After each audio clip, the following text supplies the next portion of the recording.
ತೇಜಸ್ವಿನಿ ಅನಂತಕುಮಾರ್ ಅವರ ಒಂದು ಕಿರು ಪರಿಚಯ ನಿಮಗಾಗಿ. ಅದಮ್ಯ ಚೇತನ ಅನ್ನುವಂತಹ NGO ಮೂಲಕ ನಿರಂತರವಾಗಿ ಸಮಾಜ ಸೇವೆ ಮಾಡ್ತಾ ಬಂದಿರುವ ತೇಜಸ್ವಿನಿ ಅನಂತಕುಮಾರ್ ಅವರು ಮಾಜಿ ಕೇಂದ್ರ ಸಚಿವ ದಿವಂಗತ ಅನಂತಕುಮಾರ್ ಅವರ ಪತ್ನಿ. ವೃತ್ತಿಯಲ್ಲಿ ಇಂಜಿನಿಯರ್ ಆಗಿದ್ರೂ ಕೂಡ ಸಾಮಾಜಿಕ ಸೇವೆಯ ತುಡಿತದಿಂದಾಗಿ ಅದಮ್ಯ ಚೇತನಕ್ಕೆ ಹುಟ್ಟು ನೀಡಿದವರು.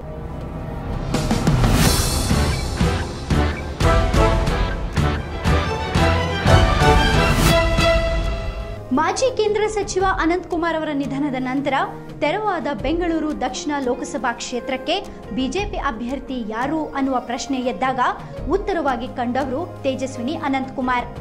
ಈಗಾಗಲೇ ಸಾಮಾಜಿಕ ಸೇವೆಯ ಮೂಲಕ ಸಾಕಷ್ಟು ಅಭಿಮಾನಿಗಳನ್ನ ಹೊಂದಿರುವ ತೇಜಸ್ವಿನಿ ಅವರನ್ನ ಈ ಕ್ಷೇತ್ರದ ಅಭ್ಯರ್ಥಿಯನ್ನಾಗಿ ಮಾಡಿದ್ರೆ ಅನುಕಂಪದ ಅಲೆ ಮೇಲೆ ಮತವೂ ಸಿಗುತ್ತೆ ಅನ್ನೋ ಲೆಕ್ಕಾಚಾರ ಕೂಡ ಬಿಜೆಪಿಗೆ ಇದ್ದಂತಿದೆ. ತೇಜಸ್ವಿನಿ ಅನಂತಕುಮಾರ್ ಅವರು ಹುಟ್ಟದ್ದು 1966ರ ಮಾರ್ಚ್ 11ರಂದು ಬೆಳಗಾವಿ ಜಿಲ್ಲೆಯ ಹಿಡ್ಕಲ್ ಗ್ರಾಮದಲ್ಲಿ ತೇಜಸ್ವಿನಿ ಅವರು ಜನಿಸಿದ್ರು.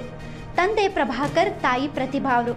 ಧಾರವಾಡ ಮತ್ತು ಬೆಳಗಾವಿಯಲ್ಲಿ ಪ್ರಾಥಮಿಕ ಶಿಕ್ಷಣ ಮುಗಿಸಿ ಬೆಂಗಳೂರು ವಿವಿಯಲ್ಲಿ ಸ್ನಾತಕೋತ್ತರ ಪದವಿ, ಡಿಪ್ಲೊಮೊ, ಕರ್ನಾಟಕ ವಿವಿಯ ಹುಬ್ಬಳ್ಳಿಯ BVB ಕಾಲೇಜಿನಲ್ಲಿ ಇಂಜಿನಿಯರಿಂಗ್ ಪದವಿಯನ್ನು ಪಡೆದಿದ್ದಾರೆ.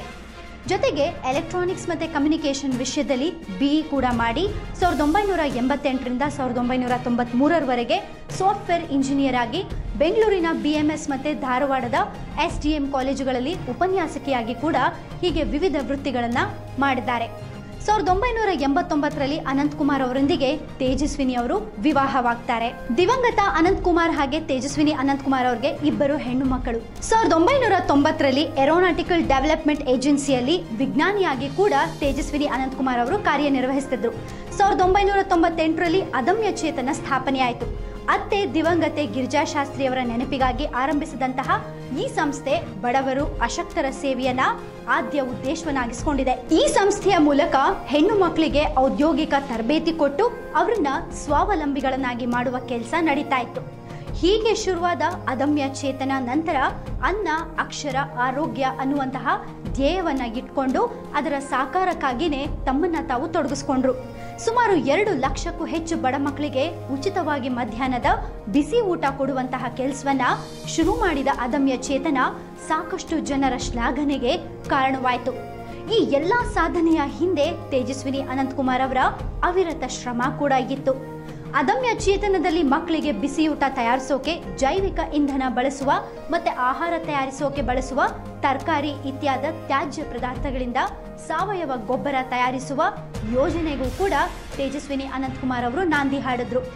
ಪತಿಯೊಂದಿಗೆ ಕೆಲವೊಂದು ರಾಜಕೀಯ ಸಭೆ ಸಮಾರಂಭಗಳಲ್ಲಿ ಕೂಡ ಭಾಗವಹಿಸಿದ್ದನ್ನ ಬಿಟ್ಟರೆ ರಾಜಕೀಯಕ್ಕಿಂತ ಹೆಚ್ಚಾಗಿ ಸಾಮಾಜಿಕ ಕ್ಷೇತ್ರವನ್ನೇ ತೇಜಸ್ವಿನಿ ಅವರು ನೆಚ್ಚಿಕೊಂಡವರು. ಹಸಿರು ಬೆಂಗಳೂರು ಅನ್ನೋ ಹೆಸರಿನಲ್ಲಿ ಉದ್ಯಾನ ನಗರಿಯ ಹಸಿರನ್ನ ಕಾಪಾಡುವ ಪಣ ತೊಟ್ಟ ತೇಜಸ್ವಿನಿ ಅನಂತಕುಮಾರ್ ಅವರು ಪ್ರತಿ ಭಾನುವಾರ ಕೂಡ ಬೇರೆ ಬೇರೆ ಪ್ರದೇಶಗಳಲ್ಲಿ ಗಿಡ ನೆಡುವ, ಅದನ್ನು ಬೆಳೆಸುವ ಕೆಲಸದಲ್ಲಿ ತೊಡಕೊಂಡಿದ್ದಾರೆ.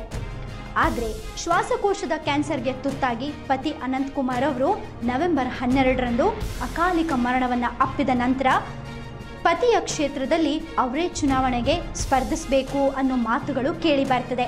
2014ರ ಲೋಕಸಭಾ ಚುನಾವಣೆಯಲ್ಲಿ ಬೆಂಗಳೂರು ದಕ್ಷಿಣ ಕ್ಷೇತ್ರದಲ್ಲಿ ಬಿಜೆಪಿ ಅಭ್ಯರ್ಥಿಯಾಗಿ ಸ್ಪರ್ಧಿಸಿದ ಅನಂತಕುಮಾರ್ ಅವರು 6,33,816 ಮತಗಳನ್ನು ಪಡೆದಿದ್ರು.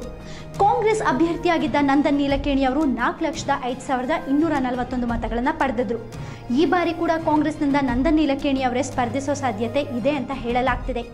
ಇದುವರೆಗಿನ ಚುನಾವಣೆಗಳಲ್ಲಿ ಪ್ರತಿ ಬಾರಿ ಕೂಡ ಅನಂತಕುಮಾರ್ ಅವರೊಂದಿಗೆ ಚುನಾವಣಾ ಅಖಾಡದಲ್ಲಿ ಚುನಾವಣಾ ಪ್ರಚಾರಕ್ಕೆ ಅಂತ ಹೋಗ್ತಿದ್ದ ತೇಜಸ್ವಿನಿ ಅನಂತಕುಮಾರ್ ಅವರು ಇದೀಗ ಆ ಅನುಭವದ ಮೇಲೇನೆ ರಾಜಕೀಯಕ್ಕೆ ಬರಬೇಕು, ಚುನಾವಣೆಗೆ ತಯಾರಾಗಬೇಕು. ಆದರೆ ಅದು ಸಾಧ್ಯವಾಗತ್ತಾ? ಇದಕ್ಕೆ ಬೆಂಬಲ ಕೂಡ ಬಿಜೆಪಿ ಕೊಡುತ್ತಾ? ನೋಡೋಣ. ಇದಕ್ಕೆ ಬಿಜೆಪಿಯಲ್ಲಿ ಯಾರಾದರೂ ಆಕ್ಷೇಪ ವ್ಯಕ್ತಪಡಿಸ್ತಾರಾ ಅಥವಾ ಈ ಬಾರಿ 2019ರ ಲೋಕಸಭಾ ಚುನಾವಣೆಯಲ್ಲಿ ತೇಜಸ್ವಿನಿ ಅನಂತಕುಮಾರ್ ಅವರು ಸ್ಪರ್ಧಿಸ್ತಾರಾ ಅಂತ?